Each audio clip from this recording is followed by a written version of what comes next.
Anne. Before the political union of the Kingdom of England and the Kingdom of Scotland on May 1st, 1707, Queen Anne was already ruler of these two kingdoms along with the Kingdom of Ireland since May 8, 1702, having the title of English monarch. After the union of the two kingdoms to form the Kingdom of Great Britain in 1707, her official title changed to British monarch, becoming the first to have this title.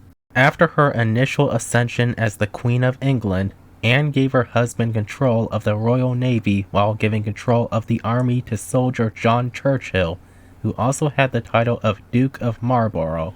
She supported the union of England and Scotland in 1707, appointing commissioners to negotiate the union's terms.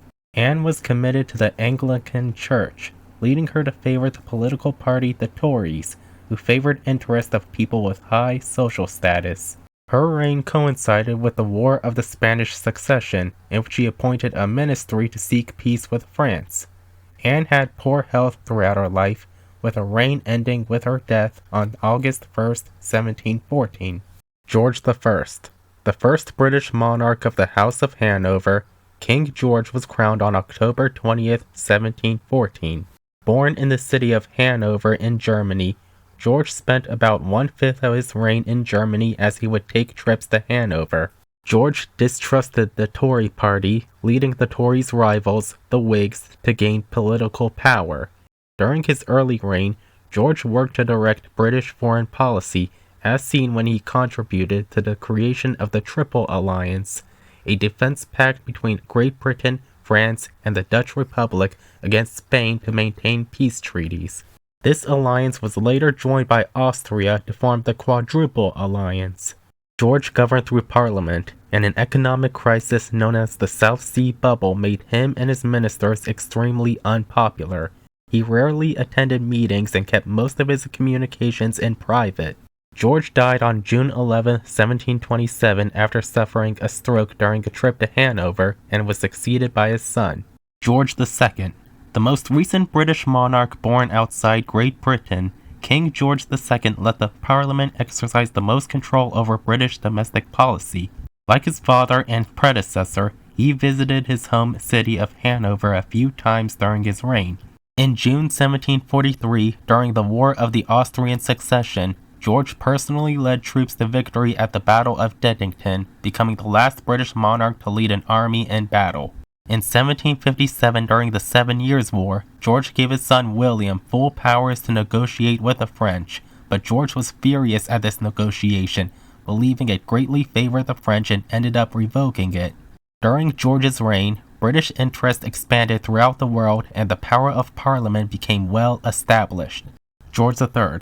The grandson of George II, King George III is known as the king with the longest reign at 60 years. Which was marked by a series of military conflicts. He is best known for losing the American Revolution, the war in which 13 British colonies located on the east coast of North America fought to gain independence from Great Britain. After years of refusing to surrender, King George accepted defeat in the early 1780s and recognized the United States as independent. In 1815, his armies defeated Napoleon Bonaparte at the Battle of Waterloo, concluding years of war against France. Denouncing slavery, George III signed a law in 1807 which banned transatlantic slave trade in the British Empire. Great advances were made in fields such as science and industry under George's reign, with rural population growth providing much of the workforce for the Industrial Revolution.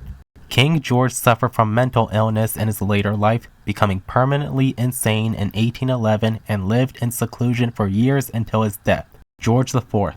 At the time of his ascension, King George IV was acting as Prince Regent for his father due to the latter's final mental illness. Therefore, when he officially became king, there was no real change in his influence. George was known for his style and manners, being described as the first gentleman of England. He commissioned architect John Nash to build the Royal Pavilion and remodel Buckingham Palace, while commissioning another architect, Geoffrey Wyatville, to rebuild Windsor Castle. His rule was also marked by scandal as his behavior was seen as selfish and irresponsible. He excluded his wife, Caroline, from his coronation and introduced the new bill, the Pains and Penalties Bill, to annul the marriage. but this bill was withdrawn from Parliament. Most of George's later reign was spent in seclusion at Windsor Castle. William IV. Inheriting the throne as George IV's brother, King William IV was the oldest person at the time to assume the British throne at 64 years old. He was known to walk by himself through London and was seen as more approachable than George IV. William's popularity suffered as a result of the Reform crisis, which involved an unequal distribution of political seats in Parliament, but his popularity recovered with the passing of the Reform Act of 1832, which introduced major changes to the electoral system. Other major reforms under William's reign included the restriction of child labor, the emancipation of slaves in most of the British Empire, and the update of relief for the poor. He had a distrust of foreigners, especially anyone French, and felt that Britain should not interfere with the internal conflicts in other regions. Having no surviving legitimate children at the time of his death, King William was succeeded by his niece, Victoria. The last British monarch of the House of Hanover, Queen Victoria reigned longer than any of her predecessors at 63 years and 216 days. She gained the nickname Grandmother of Europe when her and her husband's 9 children married into royal and noble families across Europe, giving her many important connections. Victoria became a national icon for her strict moral standards while enforcing a constitutional monarchy. After her husband's death in 1861, Victoria entered a deep state of mourning, wearing black for the rest of her life, and isolated herself from the public in the following years after his death, while still undertaking official government duties. This isolation weakened the popularity of the monarchy and encouraged growth of the Republican movement, but she regained popularity in the later years of her reign. In 1876, she gained the title Empress of India after a vote from Parliament to signify her authority over the Indian Empire. In 1887, Victoria's 50th anniversary as Queen was marked with a celebration known as the Golden Jubilee, and 10 years later, her 60th anniversary was celebrated with the Diamond Jubilee. Edward VII. The oldest son of Queen Victoria, King Edward VII inherited the throne after his mother's death. As king, he fostered good relations between Britain and other European countries, especially France, through numerous state visits across Europe and being related to nearly every other European monarch. After the failings of the conflict known as the Second Boer War, Edward supported the redesign of Army Command while also suggesting reform of the Royal Navy. While he was rarely interested in politics, Edward had notably progressive views on some issues, such as the disapproval of prejudice against different races and calling racial slurs disgraceful. In 1910, in the midst of a constitutional crisis that was resolved the following year, Edward died and was succeeded by his only surviving son, George V. Ruling during the First World War, King George V wanted to rid himself and all of his British relatives of German titles and styles, mainly because of how Britain and its allies were at war with the German Empire. He changed the name of the royal house from its German-sounding name to the House of Windsor, and he and his relatives adopted British-sounding surnames. With the rise of socialism and the labor movement, George decided to be democratic and bring the monarchy closer to the public and the working class, even appointing the first labor government. In 1931, during the Great Depression, he supported the formation of the national government, which was a group consisting of members of different political parties brought together to balance the annual budget and restore confidence. While he didn't fully appreciate revolutionary changes in British society, George V preferred to play more of a neutral role as a mediator instead of a final decision-maker. Edward VIII. Ascending the throne after the death of his father, George V, King Edward VIII ruled for 326 days from January to December of 1936, becoming the shortest reigning British monarch. When he wanted to marry an American woman who got divorced 2 times, prime ministers opposed it as the divorced woman was viewed as politically and socially unacceptable as a potential queen consort. Realizing he could not marry this woman and remain on the throne, Edward abdicated the throne and gained the title of Duke of Windsor, being succeeded as monarch by his younger brother, George VI. Reluctant to accept the throne, King George VI became the first British monarch to visit North America when he and his wife toured Canada and the United States in 1939, with the main intention being to gain support for the United Kingdom in any future war. During the Second World War, George and the Queen Elizabeth resolved to stay in London at Buckingham Palace, despite the threat of German bombing raids. They closely avoided death when bombs exploded in one of the palace's courtyards in September 1940. Staying in London made the royal family portrayed as sharing the same dangers as the rest of the country. George and Elizabeth made many visits throughout the United Kingdom to boost morale during the war. In 1947, when India and Pakistan became independent, George relinquished the title of Emperor of India, and 2 years later he gained the title of Head of the Commonwealth, which is an association of independent states, most of which were parts of the British Empire. When George VI died in 1952, the throne went to his daughter, Elizabeth II.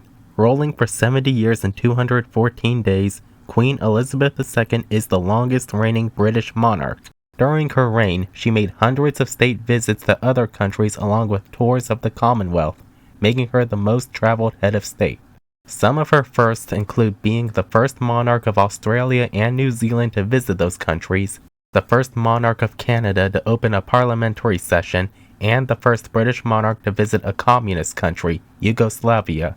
The year 1977 marked the Silver Jubilee, or 25th anniversary of Elizabeth's ascension, with many celebrations taking place throughout the Commonwealth. In 1981, an apparent attempt was made on her life involving shots fired while she was riding a horse, though they were revealed to be blanks. Elizabeth's composure and control of her horse during this earned her praise. Later that year, an actual attack was made on her during a visit to New Zealand, but failed. The year 1992, which Elizabeth considered a horrible year due to problems with her extended family, marked her 40th anniversary as monarch with the unofficial Ruby Jubilee. The year 2022 marked the 70th anniversary of her ascension with the Platinum Jubilee, in which she renewed her commitment to a lifetime of public service. Elizabeth took her coronation oath seriously throughout her reign with a strong sense of religious and civic duty, and supported over 600 organizations and charities. Queen Elizabeth II died at the age of 96 in 2022 and was succeeded by her oldest son, Charles III. The current reigning British monarch, King Charles III, became the oldest person to attain the throne at the age of 73. He is known for having served in the Royal Air Force and Royal Navy in the 1970s and supported over 800 charities and organizations. During his reign in July 2023, he asked for profits from offshore wind farms to be used for the public rather than the monarchy. Earlier in March, Charles became the first British monarch to address the German federal parliament. In September of the same year, he also became the first to give a speech from France's Senate chamber. In 2024, Charles was diagnosed with cancer and would continue to fulfill his constitutional functions during treatment. Thanks for watching.